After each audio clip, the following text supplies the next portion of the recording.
I'm not really a hat guy, but some people have been sending me hats lately. I got some from Well-Tech Designs, got one from Dixon. I think hats take the right kind of style, you know what I mean?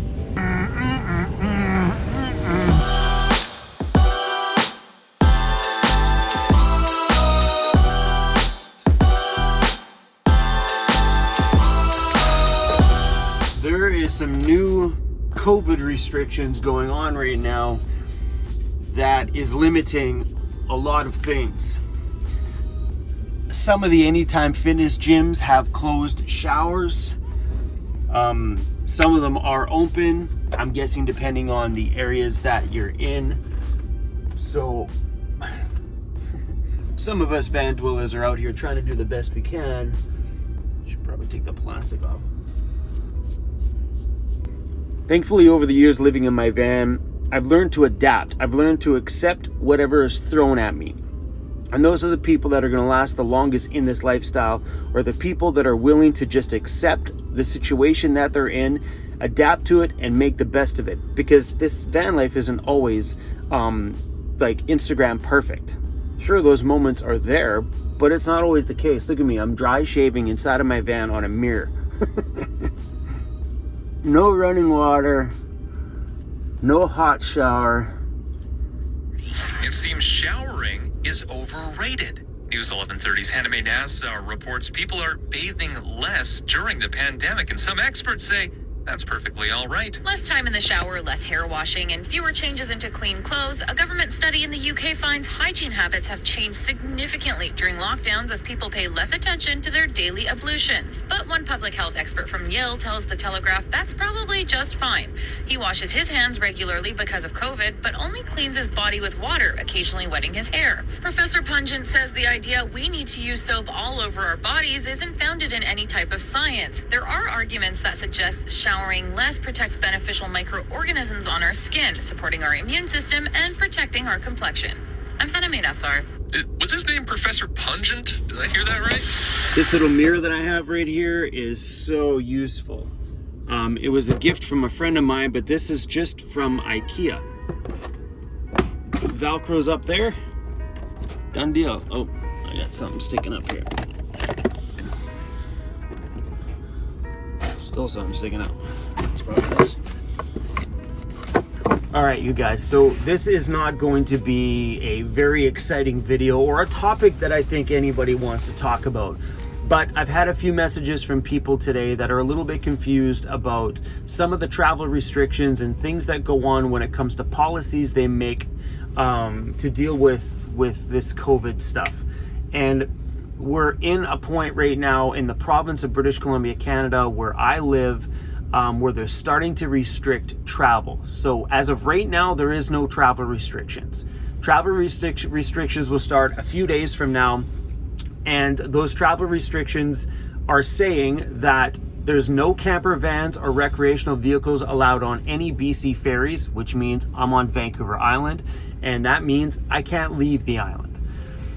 And the next thing they're doing, I mean, I don't know if these things are all going to come into play, but they already announced it. We'll see if they get squashed by Friday and don't kind of start, but as of right now, a few days from now, it's going to happen. They're locking you into your health authority zone. So if you're from BC, you'll understand what I mean by different health authorities. But if you're not from British Columbia, what they're doing is BC has zones for hospital areas. So Vancouver Island has one health authority. The entire island is Island Health or something like that. And Vancouver is Vancouver Health, which is just the Vancouver and surrounding Vancouver area, which would be Squamish, Pemberton, Whistler. And then in the interior of British Columbia, all the interior is called Interior Health. So what they're asking for these restrictions that are starting in a few days is that you stay within your health authority. So if you're in the interior of British Columbia, Canada, you need to stay within the Interior Health Authority zone, which involves like 15 towns. It's quite a big one. In Vancouver Island, which means I can't go out of the island, I have to stay within my health authority zone. This is where things get confusing for some vehicle dwellers, because we all have an address that's on our driver's license. My address is a mailbox downtown. So because it's a mailbox, I'm not going to go park in front of my mailbox company because of all this stuff, because why? When that is not my home. My home is inside of this camper van. So here's how I think all van dwellers should take a look at restrictions like this. Look at the area that you are in when those travel restrictions start. So if you're in an area like me currently, I'm on Vancouver Island. So if these things start in a couple of days and I'm right here, the place that I've been for a while, then this is where you're stuck. This then becomes your home. The area that you're in becomes your local health authority. Because you don't have to drive, because I know some people that have a shipping address that's in another province, but they've been out here for a year, you know what I mean? Because their mailboxes out there. Us vehicle dwellers are a little bit different because we technically don't have a sticks and bricks built inside of a community that has its health authority. We literally have wheels on our home. So wherever you are right now, consider that your local health authority when it comes to these restrictions. So our friend Emmy, which is in Interior right now, then she would be stuck in the Interior health zone. Me, because I'm on Vancouver Island currently, I'll be in the Island health zone. And that's the best way to look at it. We got to do our best in this time to make the best of these situations.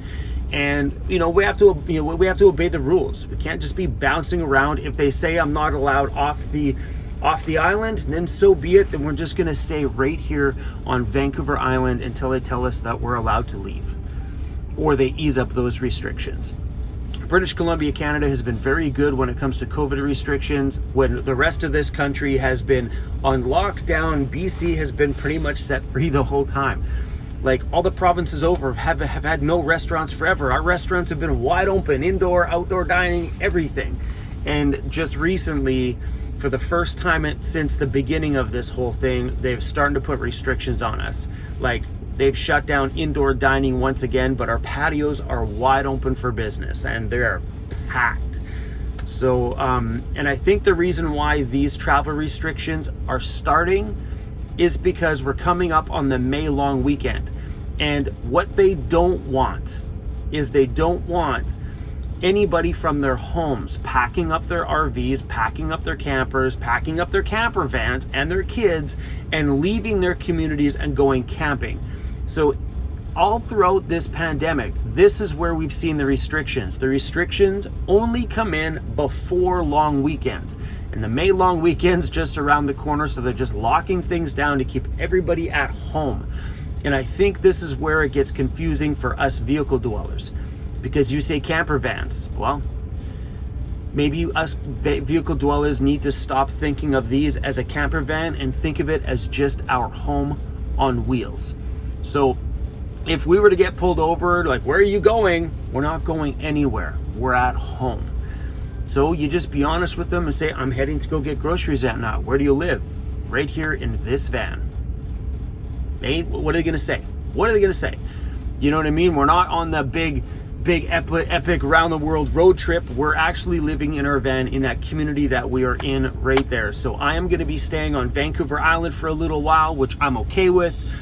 And this is what makes me excited about buying that ambulance. I bought the ambulance to take on as a project. If you didn't see it, go watch yesterday's video. We bought a 4x4 ambulance. Maybe buying this was in perfect timing, because maybe if I'm going to be stuck here on the island for a while and not be able to go on my big summer trip like we were planning, because I was planning on just taking off and traveling all over BC and do backcountry travel. So maybe in the meantime, while we're still under restriction, maybe we'll put some time in and start working on that ambulance. But anyway, guys, I just wanted to make this video to let you guys know that if you are in your van somewhere and you're a little confused about what's going on, follow the restrictions as best you can, but keep in mind that your van, pull the word camper van out of it, your van's your home. Okay, you're not turning it into a camper so you can go out camping with your family. It's not the case. We live in these things and our home is wherever our van is parked. So do your best to follow the restrictions as best you can, and just explain your story honestly if you ever run into a little bit of a problem, because they were saying too, I heard that they might actually do checkpoints or random pullovers to ensure that you're staying within your local health authority. This whole island is one health authority, so I am sure thankful that I am here during this time. The pandemic's been really hard on everybody. I went through some tough stuff at the very beginning, because when this whole thing started, I don't know, a year and whatever ago, it was confusing. And I literally stuck to the backwoods as much as I could, trying to mentally process what's going on. And yeah, guys, so just make your best of this time, and you guys will continue to get videos as long as I have cell phone reception. And yeah, guys, so there's lots of backcountry in the area that I'm in, so we're just gonna go keep ourselves away from people, because that's what everybody wants me to do. They want me to stay 6 feet apart, fine, I'll stay 6 miles apart and go hang out in the backcountry for a while. So we got lots of fun adventures coming on this channel, and we'll probably go spend some time in the dirt, and you may be seeing the ambulance in videos a little more than I expected. I thought for sure the ambulance was only going to be in videos this winter. If we're gonna be locked down for the summer, I don't know, maybe we're gonna build it out this summer. We'll see. Anyway, guys, I just wanted to make this video, so if you're a van dweller, don't stress out. Yeah, we'll be okay out here, guys. Sucks that we've lost some of the showers here on Vancouver Island. I heard in Vancouver that not all gyms have closed showers. So yeah, if you guys know, if you're on Vancouver Island and you know of any of the other Anytime Fitnesses that are out there that actually have showers open right now, I would love to know, because we've been in the Chemainus area for the last little while, getting work done on my van and stuff. So that's probably the area that I'm going to be sticking around in. But the gym in Chemainus for showers is closed currently. But if you guys know of any other ones that are open in British Columbia, Canada, or anywhere, just put them in the comments down below. Maybe it'll help me, and maybe it'll help other van dwellers that are living in the local areas that are looking for an open shower to have a shower at. All right, you guys, thanks for watching.